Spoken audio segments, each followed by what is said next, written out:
Look, welcome to another episode of My Brother's Video Podcast. I am your host, Eric the Fat, F-A-C-T, Checker, F-A-T, although I am feeling pretty F-A-T right now, but that's all right. I am here with my brothers today. What is going on, fellas? How y'all doing? What's up? Yo. What's up? Hey, listen, man. First off, I want to start off by saying happy Martin Luther King Day to you all. Yes, sir. MLK. Listen, I did not know, and maybe y'all can tell me, but I didn't know Martin Luther King Jr.'s name was actually Michael King. I had no clue. Did y'all know that? His brother used to call him. His brother called him that. Right. Listen, no. Here's the story behind it, based on my research here. So he was born. When he was born, his mom named him Michael King. His dad had gotten sent off to Germany. I think he was doing like a retreat, something for the church maybe. And when he was sent off to Germany, his dad found out about a gentleman whose name is Martin Luther. And Donald, maybe you know, but Martin Luther used to be a part of a church. And I think he pulled away from the Catholic Church. And Protestant? Yes, that's exactly correct. Yeah. And so Michael Sr., who is Martin's father, eventually decided to change his name to Martin Luther King, behind the name of Martin Luther, the gentleman over in Germany, and then subsequently changed his son's name to Martin Luther King Jr. And so he was Michael King, based on the research that I've seen. He was Michael King from the time he was born until he was 28 years old, when his birth certificate was officially changed. And then he was Martin Luther King Jr. But I did not know that at the age of 28. So I thought it was really interesting that was the case. But happy Martin Luther King Day, fellas. Look. I mean, yeah. So when you were doing that research, you also found out that he graduated high school when he was like 15. No, I didn't. Then he graduated, and then he got his doctorate, I think, before he was 22 years old. Yeah, no, interesting. I didn't say that again. So he graduated high school at 15, graduated college, I think it was 19, and then he got his doctorate somewhere between, I think, 22 or 23. I don't know if it was 25, but I mean, he may be right, but I know it was somewhere in that area that he accelerated through high school, graduated college he was in college at 16 years old. Imagine if we were at college at the age of 16. I mean, he was that smart. Wow, that's crazy. And he got the Nobel Peace Prize when he was 34 years old. Is that right? Yes, sir. Man, look, I had a targeted approach on that search, but no, that's good info to know.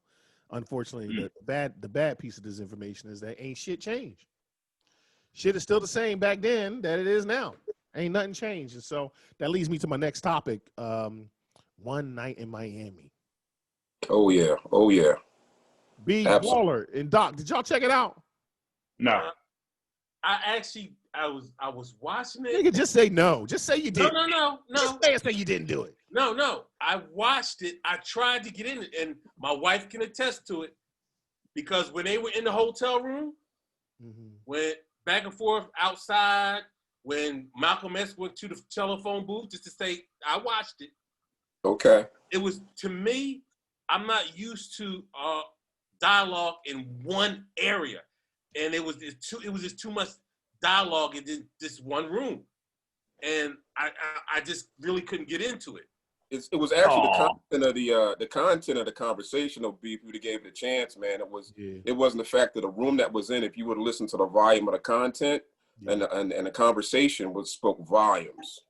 Because see, we're so used to this whole CGI and something blowing up and somebody coming in, and that's what we're programmed. But if you would have stuck with it and heard the conversation. And I think when I look at movies, especially with Malcolm in it, and like when I was talking to my wife about it, I went back when Denzel played Malcolm. Right. During that time, to me, I can't recall any part of the movie where it showed Malcolm and Muhammad that close.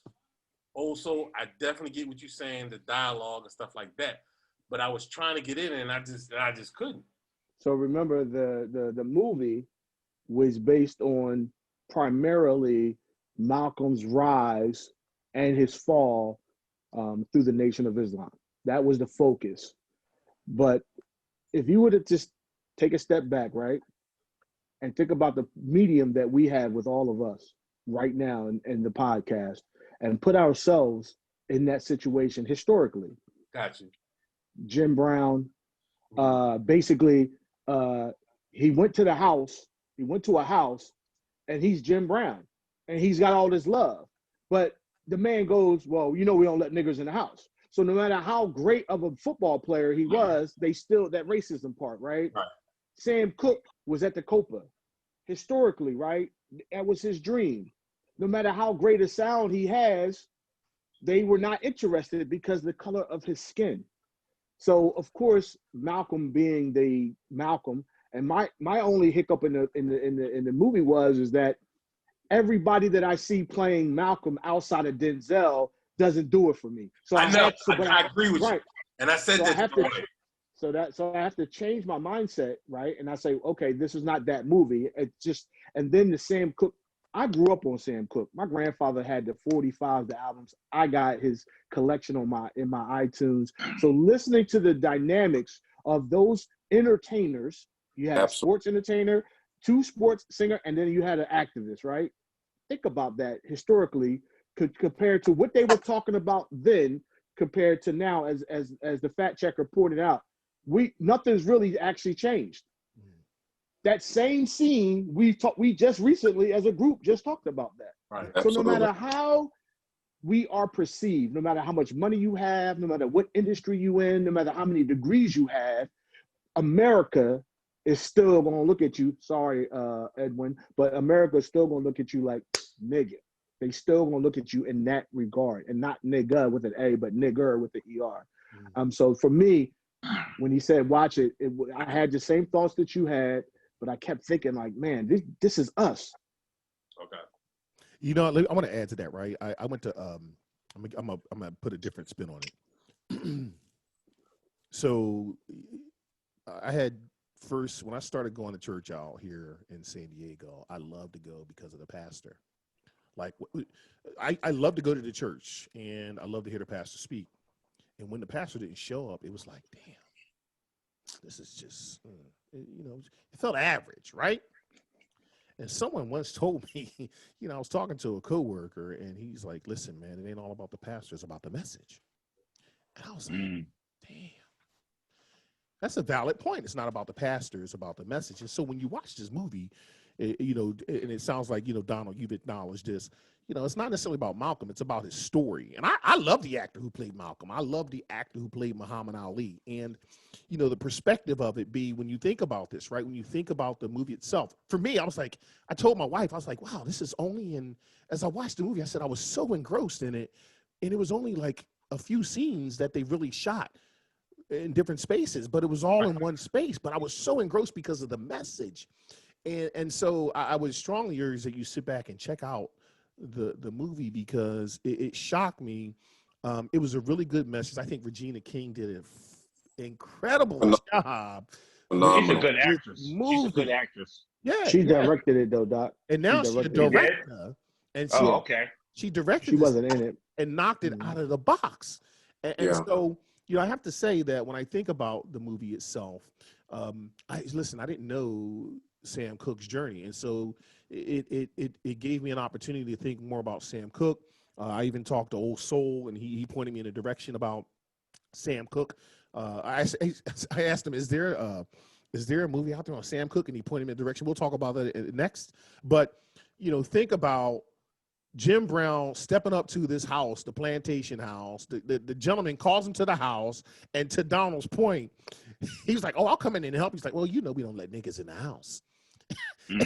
and sat on the vestibule. Yeah, we don't let niggas in the house, but if you need anything, you let me know. But think about how Malcolm was propping up Jim Brown, being an individual who speaks out against things, and he didn't really speak out at that time to that man. He didn't say anything to that man when he was like, we don't let niggas in the house. But Malcolm X saw Jim Brown as someone who was speaking up. And so there was this underlying message to Jim Brown, like, you know what, I need to continue to do more as well. and continue to be true to myself is what I saw from that.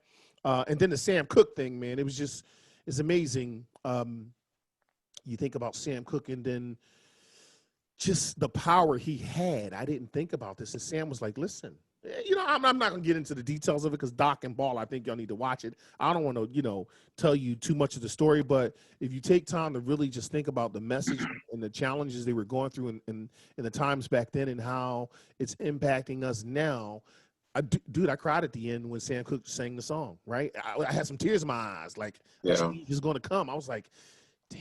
And I downloaded that song immediately. Yeah, Donald. So 2 weeks before my mom passed, she changed her song on her incoming to that song. Is that right? 2 weeks before she passed. Wow. A change gonna come. Wow. So yeah, so it was even more emotional for me because I know that song very, very well. But I just, not to go down that road, but imagine what we saw then, and then Jim Brown is in the White House with Donald Trump and Kanye West. That's a far cry. I got that point. That's a far cry from what we saw here compared to that nonsense. And if you look at some pictures in the 60s, there's a picture with black athletes, Jim Brown, Kareem, Muhammad Ali, when it's an iconic photo of when I believe they were protesting something. I don't know if it was the Vietnam War or Jesse Jackson was in that, right? He was in that same photo. He might have been. I'm not sure, but I know it was the majority of black athletes that were in that picture. But Jim Brown's always been outspoken. So for how he evolved from that to this, I couldn't tell you. And just kind of not to give too much away on the Sam Cooke, because my father, I had Sam Cooke in his, he had it in his house, and I'm kind of aficionado on Sam Cooke a little bit. And the scene they showed was when he bombed at the Copa. That was the first time he actually did the Copa. He wasn't ready. Years later, he did go back to the Copa and tore the house down. Yeah. And he actually moved to a different record label when he started getting his power. He got moved to RCA, and he was the second highest grossing artist there next to Elvis Presley. So that's when he started to get into his own record label and things like that. But like I said, I don't want to give it away too much. Well, listen, that's a great segue. Why don't you talk about Sam Cooke, the Two Killings of Sam Cooke? That's a documentary on him that I ended up watching. I asked you, was there any documentaries out there? And you're like, hey, check this out. You sent me a text message, and I watched that. I think we watched it last night. Oh my goodness. Yeah. You see the whole backstory and how he actually started in the black movement. He was starting to really gain a lot of power in the black movement that people didn't know about, as far as ownership, as far as masters. And there's a lot of debate on, of course, he died controversial, but it's a whole lot of things about how he died. Was the mafia involved? Was it a setup? Was the FBI involved? His connections to Malcolm X, Muhammad Ali. It's a whole thing. So that Netflix thing I sent to you, a fact checker, kind of piggybacks on that whole thing with Sam Cooke. But he was a strong artist. He was a strong artist. Yeah. Hey, so I believe. Go ahead, Donald.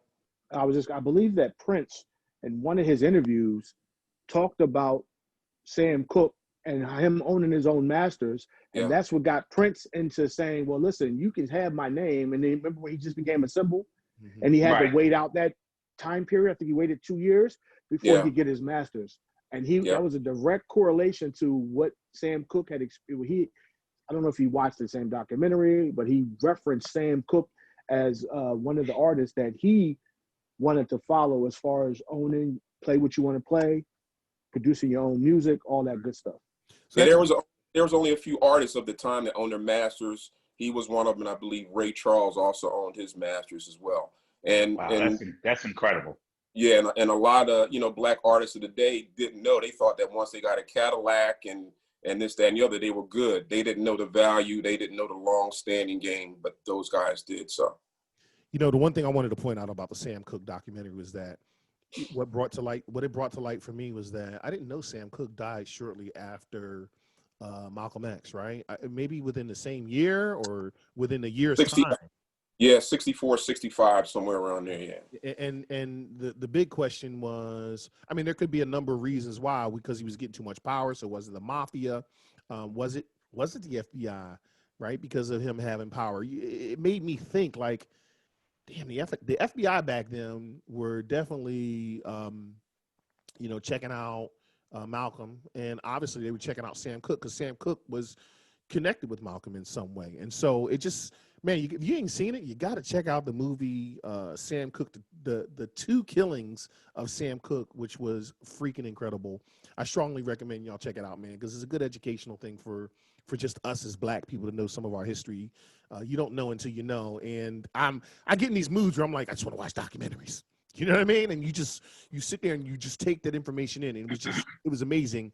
But one night in Miami really kicked it off for me to say, damn, because I didn't know the history of the four of them together, spending that one night together. And so some of the Sam Cooke documentary ties in also how they all kind of met that night as well. And also, I guess the last question I want to ask on that Sam Cooke thing is, did it seem like they were telling two different stories about, Malcolm pushing Sam and Sam already being part of the movement, right? Sam aware of being a part of the movement? Because I got from the one night in Miami that Malcolm was really pushing Sam to say, hey, go to that next level.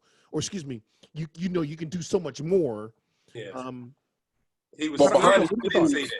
He actually did say that. Go ahead. Yeah, behind the scenes, when they played that song by Bob Dylan, "Blowing in the Wind," Sam Cooke did say that a black man should have wrote that, and he did feel some type of way that he didn't. He felt like he wasn't as involved, and that did inspire a change is going to come.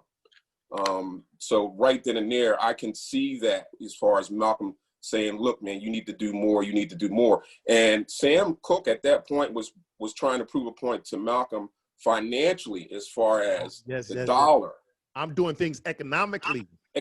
Right. I'm helping brothers get more money. Like the song he sold the song to the Beatles, and then they got all the residuals coming back. Right. If you saw the clip when he was referring to the song and he said little Bobby Womack, of course we all know who Bobby Womack is.